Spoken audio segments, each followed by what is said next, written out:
Lorsqu'un patient nous est adressé par son médecin oncologue, soit de l'intérieur de l'Institut Gustave Roussy, soit de l'extérieur, nous examinons tout d'abord une fiche que nous appelons une fiche de screening qui nous permet d'avoir un premier avis sur l'histoire de la maladie du patient, le type de cancer qu'il présente, son stade d'avancement, les traitements qu'il a déjà reçus et leurs résultats et, je dirais, les premiers éléments de sa condition physique générale.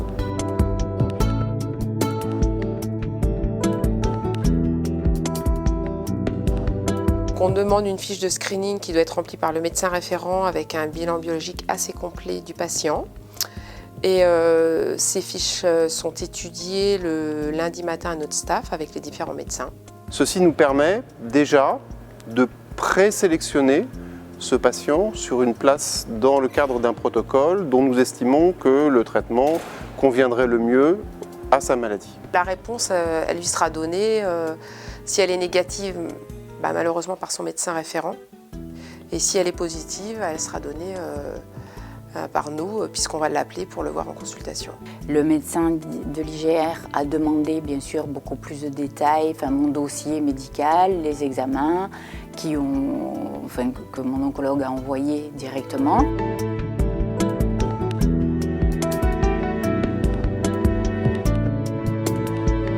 Quand on juge que le patient est éligible pour un essai, on le fait venir en consultation directement et lors de cette consultation, on lui présente l'essai et le patient juge s'il souhaite participer ou non à l'essai thérapeutique en question. L'information est donnée au patient et qu'il ait tous les éléments pour prendre sa décision et qu'il puisse être compliant justement une fois inclus dans le protocole. Les premières consultations sont une prise de contact pour vous expliciter quelles sont les contraintes, quelles sont les incertitudes et quels sont les bénéfices attendus. Les consultations suivantes vont être centrées sur la validation des critères de sécurité qui permettent de vous proposer à bon escient cet essai expérimental. Et lors de cette consultation, il va être nécessaire d'approfondir l'histoire de la maladie et le type de cancer et l'état général du patient. Et ceci dans l'objectif de préciser exactement si les conditions de ce patient sont remplies en termes de critères, je dirais, de sélection par rapport aux objectifs de l'étude, mais également si nous sommes certains que le patient ne présente pas de critères que nous appelons des critères d'exclusion qui pourraient nuire à la qualité du traitement qu'il va recevoir ou qui pourraient nuire à l'état général de ce patient qui reçoit la nouvelle molécule. On m'a dit effectivement il faut que le bilan hépatique soit bon. Dans mon cas, c'était ça. Il y aura donc l'évaluation d'un certain nombre de prises de sang, d'examens complémentaires, le scanner, l'échographie cardiaque, parfois un examen ophtalmologique. L'ensemble de ces examens doit indiquer qu'il n'y a pas de risque élevé, dans votre cas particulier, à participer à un essai de phase 1. Il faut que l'ensemble des feux soient au vert pour valider votre participation dans cette étude expérimentale. Cette angoisse de se dire, est-ce que je vais y arriver? Est-ce que je vais être prise? Est-ce que je vais pouvoir bénéficier de ce traitement?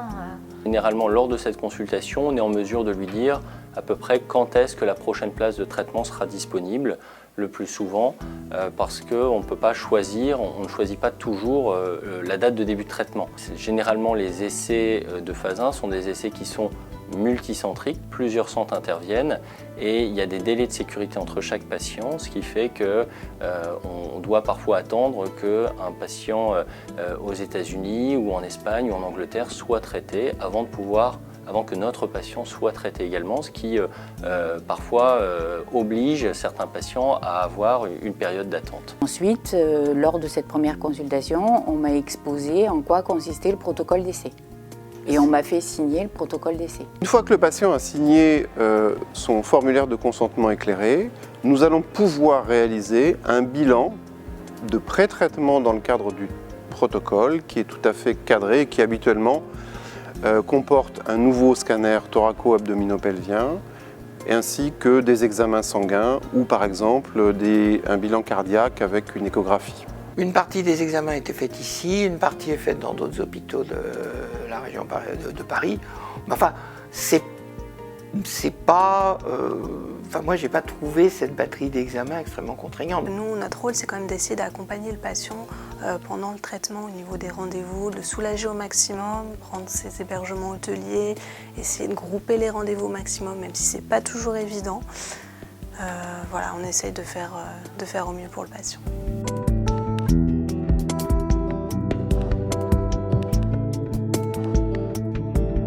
Participer à un essai de phase 1, c'est une démarche qui a ses avantages, mais qui a aussi ses contraintes.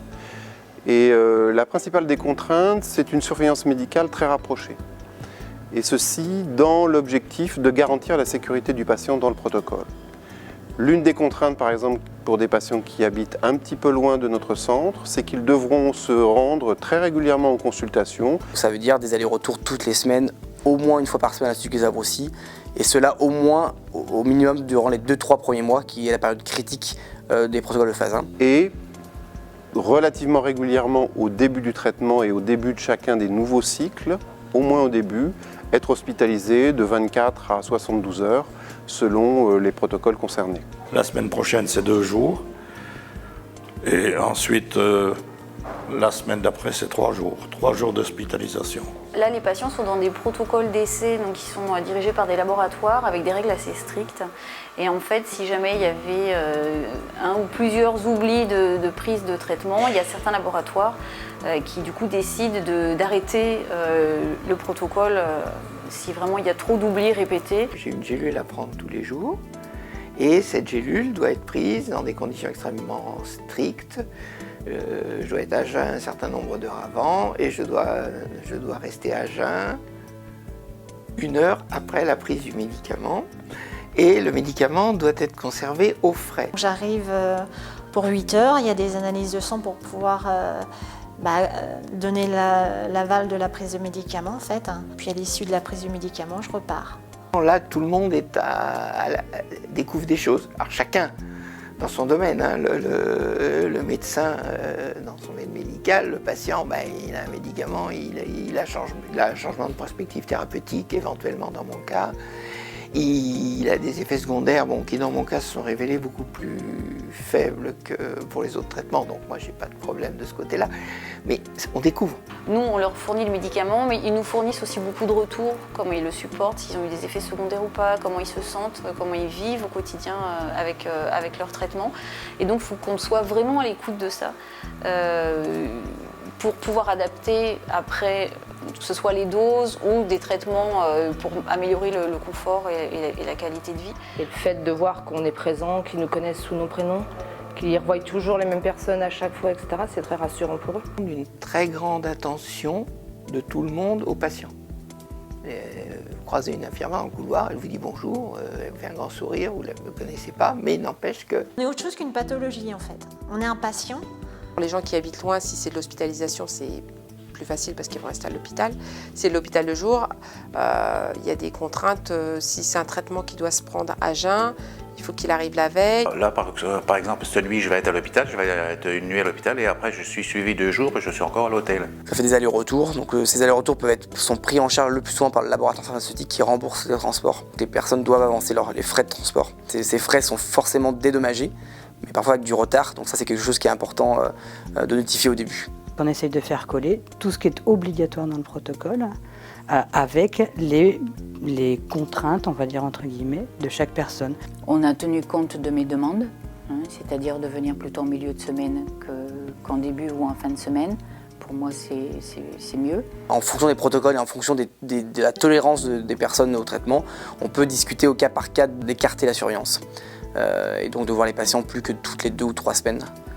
Ou tous les mois en fonction des traitements, en fonction de la tolérance des patients. Les prélèvements qui sont réalisés au cours des essais de phase 1 sont généralement des prélèvements de pharmacocinétique et de ce qu'on appelle de pharmacodynamie. Ce sont des médicaments pour lesquels on va devoir accumuler des informations et cela va nécessiter un certain nombre de prélèvements sur une hospitalisation qui généralement dure une petite journée pour pouvoir prélever 4, 5 ou plusieurs autres prélèvements. Comme là, ils nous ont encore fait des prises de sang, encore dernièrement ce matin, pour être sûr de pouvoir nous la faire, la chimio. Le but est de mieux comprendre comment se répartit le médicament dans l'organisme et comment on peut corréler une concentration dans l'organisme, dans le plasma, à une efficacité chez un patient ou à une toxicité chez ce même patient.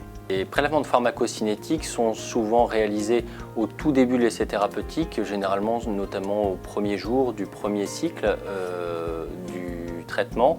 Il y a des prélèvements qui sont multiples et généralement sur 24 heures, ce qui impose très souvent d'hospitaliser le patient pour débuter le traitement. Après, tout dépend du protocole, mais il peut y avoir également, demandé par le laboratoire, de nouveaux prélèvements de pharmacocinétiques qui sont réalisés et leur nombre va faire que ça justifie ou non d'une hospitalisation pour réaliser ces différents prélèvements.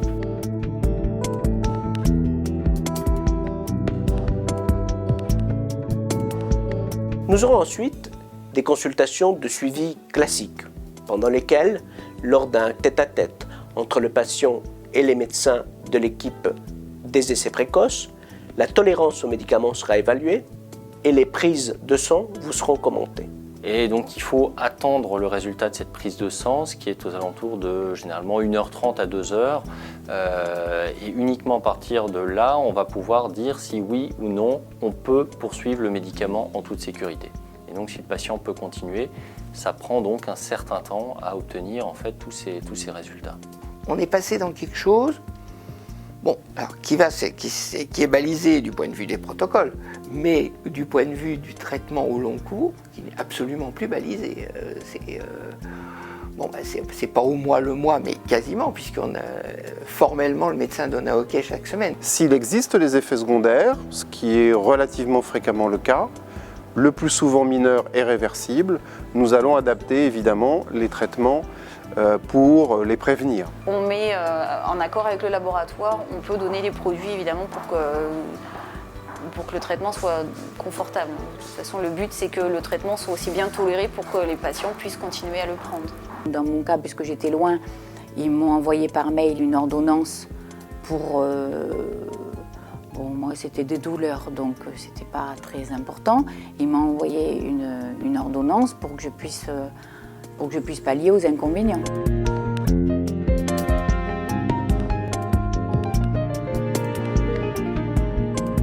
Puis viendra le temps des consultations d'évaluation, pendant laquelle le scanner, ou l'IRM, ou le PET scanner sera discuté avec le patient, de façon à lui donner une évaluation et une estimation de l'efficacité thérapeutique du produit à l'étude. En cas de régression des lésions, de stabilité, on va proposer le plus souvent de poursuivre le médicament, notamment si celui-ci est bien toléré. Par contre, si on voit une augmentation de la taille des lésions, le plus souvent on va proposer l'arrêt du médicament. Plus tôt on sera en mesure d'identifier la nature de la réponse, plus tôt nous pourrons poursuivre soit le traitement, soit au contraire considérer qu'il n'est pas efficace et orienter le patient vers un traitement alternatif. Il nous arrivera aussi de devoir mener des consultations de sortie d'études, au cours desquelles on explique aux patients les raisons de l'arrêt du traitement expérimental, soit une inefficacité, soit une toxicité trop grande, soit une volonté exprimée par le patient qui n'accepte pas les contraintes posées par l'étude.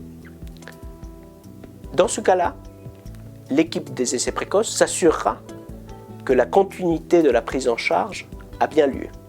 Elle va donc s'assurer que votre cancérologue référent vous revoit dans des délais raisonnables pour vous proposer une prise en charge qui pourra être soit dans le cadre d'un essai différent d'un essai précoce, soit dans le cadre d'un traitement classique de chimiothérapie, soit dans le cadre d'une prise en charge désormais palliative de votre maladie. Le plus souvent, vous voyez un médecin précis en consultation, mais les cas de chaque patient sont discutés lors de staff multidisciplinaires avec plusieurs oncologues médicaux, des spécialistes d'organes, des radiologues, des biologistes.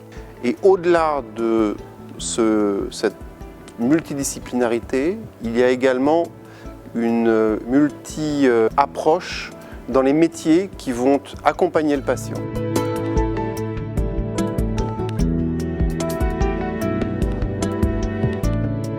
Il est fréquent, lors des essais de phase 1, que vous soyez amené à rencontrer différents médecins des essais précoces.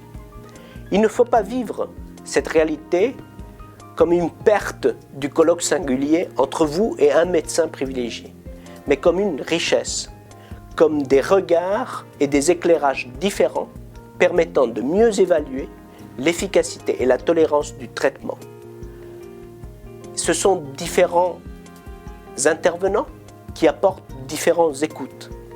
Toutefois, si cette approche de la diversité médicale vous pose un problème, l'équipe des essais précoces est bien entendu prête à discuter de la possibilité d'un suivi préférentiel avec certains médecins de son équipe.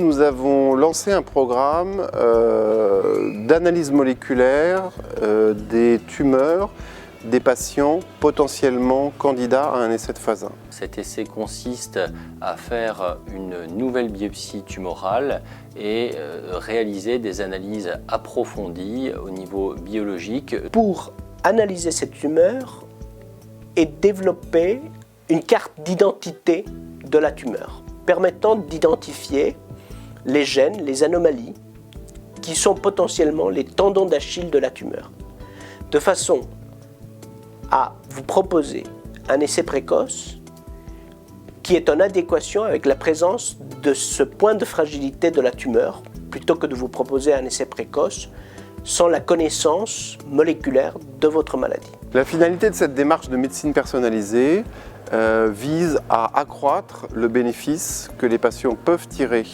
d'un essai de phase 1 et d'une nouvelle molécule en particulier en termes de survie sans progression de leur maladie, et également avec potentiellement des taux de réponse, donc d'efficacité et d'activité antitumorale supérieurs à celles qu'ils pourraient avoir dans des conditions de traitement non orientées. Dans les années récentes, en fait, plusieurs médicaments dont le développement a été très rapide parce qu'on a mis en évidence une anomalie moléculaire et on avait le bon médicament à mettre au bon patient. Alors la réalisation de carte d'identité de la tumeur dépend d'abord de votre volonté d'accepter une biopsie invasive. Ce n'est pas une prise de sang, c'est un geste pendant lequel on va, avec une aiguille guidée par le scanner ou l'échographie, prélever une carotte de votre tumeur. C'est donc un geste qui n'est pas dénué de risques, même si ces risques sont tout à fait contrôlés.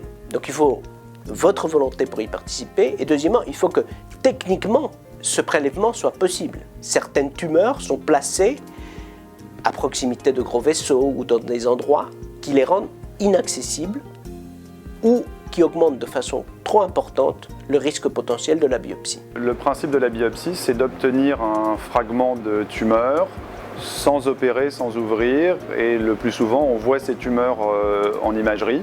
Et la contrainte qu'on a, c'est qu'une fois qu'on a fait cette biopsie, il nous faut assez de tissu tumoral de bonne qualité et vivant pour faire cette analyse. Et bien souvent, pour arriver à ça, on est obligé de répéter le nombre de biopsies. Donc on va mettre une fois en place une aiguille, et à travers cette aiguille, on va réaliser en général de 4 à 8 biopsies. Et plus on augmente le nombre, plus on a de tissu, et on a plus de chances d'avoir du matériel de bonne qualité pour faire une bonne analyse moléculaire. On fait une anesthésie locale à la peau. Et puis une fois que l'aiguille est introduite plus profondément, il y a très peu de douleur. On peut rajouter des petites sédations et puis des antidouleurs après le traitement s'il y a une petite douleur qui apparaît.